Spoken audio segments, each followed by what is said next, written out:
Comparing fractions using a number line. We have learned how to plot fractions on a number line.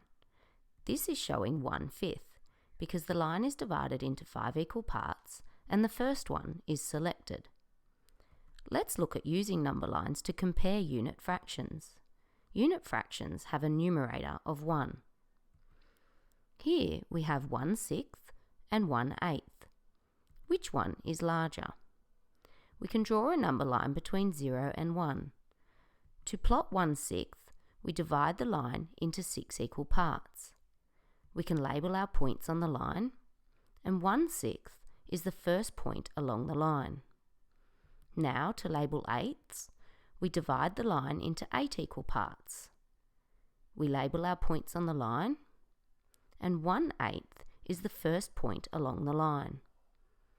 Now, the fraction that is further along the line is the larger fraction, so 1/6 is larger than 1/8.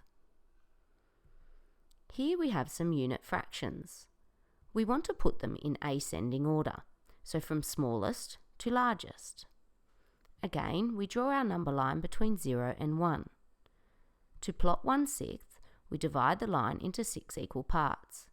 It is very important the parts are equal because we need to get the points in the correct position. We can label our sixths and then select 1/6. Now, for eighths, we divide our line into 8 equal parts, label the eighths, and select 1/8.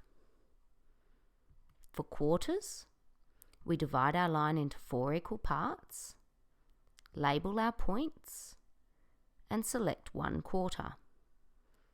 Lastly, for tenths, we divide our line into 10 equal parts, label our tenths. We'll label them above the line this time, so there is enough room. Then we select 1/10. Now we can see the order of the fractions in size. So 1/10 is the smallest, followed by 1/8, then 1/6, and the largest fraction is 1/4. You can see as the denominator gets larger, the size of the fraction part gets smaller. With fractions, the denominator shows how many equal parts between each whole number. The larger the denominator, the smaller the parts.